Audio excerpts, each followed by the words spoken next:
Olá, alunos! Bem-vindos a mais uma aula de História. Eu sou a professora Cláudia Gomes, eu sou uma mulher branca com os cabelos avermelhados, eu uso óculos e estou vestindo uma blusa cinza. E hoje eu começo a nossa aula perguntando a vocês conhecem a história do Oliver Twist? Então, Oliver Twist foi um órfão que nasceu no início da Revolução Industrial lá na Inglaterra. No orfanato, ele sofreu fome, maus tratos, trabalhou de sol a sol em uma fábrica com um patrão explorando ele. Cansado de tanto sofrimento, Oliver fugiu para Londres, a capital da Revolução Industrial. Lá, ele passou por muitas aventuras, encontrou bandidos, patrões exploradores, até encontrar um pai, uma família que o amava. Eu comecei com a história do Oliver, que foi escrita por Charles Dickens no começo da Revolução Industrial. Nesse livro, ele denuncia todo o sofrimento que os trabalhadores das fábricas e das cidades industriais passaram. Então, vem comigo que eu vou te contar direitinho essa história. A partir da lei de cercamentos, quando os camponeses foram expulsos da terra, eles foram buscar trabalho e meios de sobreviver na cidade. Porém, chegando nas cidades que não havia infraestrutura para receber tanta gente, a gente encontra cidades insalubres, moradias precárias e fábricas que poluíam. Todos os dias chegavam muitas pessoas nessas cidades sem infraestrutura e o crescimento desordenado fez com que elas se tornassem muito piores. As cidades eram extremamente poluídas por causa das fábricas, pois a energia usada nelas era o carvão, extremamente poluente. O esgoto corria de céu aberto e o lixo se acumulava nas ruas, junto com detritos produzidos pelas fábricas. Com salários extremamente baixos, pois havia muita mão de obra, as moradias dadas aos operários eram muito ruins. Como podemos ver nessa imagem, as casas não tinham infraestrutura, nem saneamento básico, ou mesmo água potável, como nós temos hoje em dia. E normalmente esses lugares insalubres abrigavam muitas famílias, como podemos ver aqui. No Brasil, essas casas chamavam-se cortiços. Na seguinte imagem, podemos ver que as péssimas condições de moradia dos trabalhadores, somados à má alimentação e à falta de tratamento da água, foi o ambiente de proliferação e de muitas doenças e epidemias. No próximo slide, podemos ver o contrário, uma família e uma casa burguesa, que, por outro lado, estavam muito longe das fábricas, longe da poluição.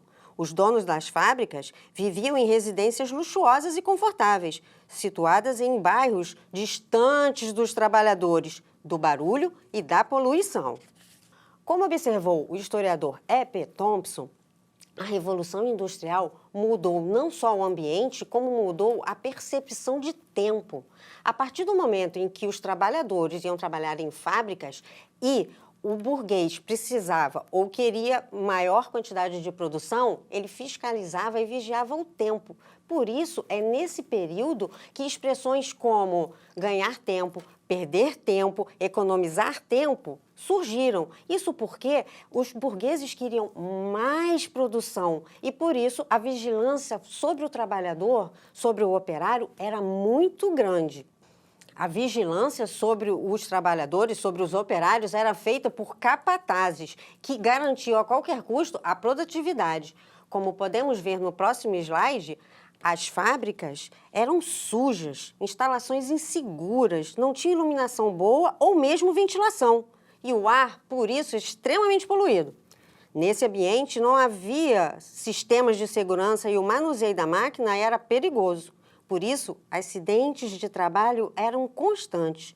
E se o trabalhador ficasse doente, se acidentasse gravemente, não tinha direito algum. Seria simplesmente substituído por outro trabalhador. Como podemos ver no próximo slide, o trabalho das mulheres era muito grande no período da Revolução Industrial. Elas formavam uma importante parcela da mão de obra industrial. No início do século XIX, cerca de metade dos trabalhadores das fábricas eram mulheres. As operárias não tinham direito à licença maternidade e recebiam salários, em média, 1/3 do salário de um homem. Na outra imagem, vemos que crianças também trabalhavam nas fábricas. Ao completarem 9 anos, por exemplo, geralmente trabalhavam em minas e depois nas fábricas. Elas trabalhavam de 10 a 12 horas por dia e recebiam, em média, 1/5 do salário de um homem. Era comum acontecerem acidentes envolvendo as crianças que, por serem menores e frágeis, tinham dificuldade de operar as máquinas. Com o passar do tempo, essas condições de vida tão difíceis fizeram com que os trabalhadores cada vez se revoltassem mais e, com isso, se organizassem em movimentos contra a exploração. O primeiro movimento que nós temos notícia no período da Revolução Industrial foi a partir das ideias de Ned Ludd. Como podemos ver no slide, eles, os ludistas, os seguidores de Ned Ludd, agiam quebrando todo o maquinário das indústrias para fazer o patrão negociar melhores condições com os operários. Esse movimento foi duramente reprimido. Como podemos ver na outra imagem, o movimento seguinte foi o cartismo. Isso porque a crescente politização da classe trabalhadora trouxe mais organização ao proletariado inglês. Num documento enviado ao parlamento, chamado a Carta do Povo, os cartistas reivindicavam direitos políticos e trabalhistas. E esse documento teve mais de 1 milhão de assinaturas. Como podemos ver nessa imagem, arregimentou muitos trabalhadores. Também nesse período surgiram os sindicatos, que eram reuniões de vários trabalhadores reivindicando melhorias para o coletivo, pois individualmente ficava muito mais difícil.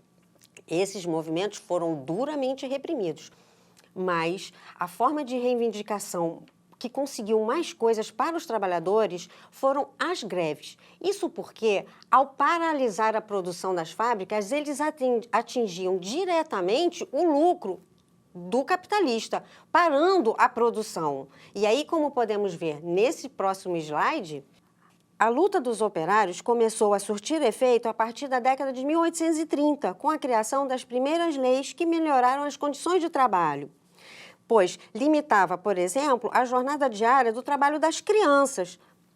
Proibiu também o trabalho feminino em funções perigosas, como as minas de carvão.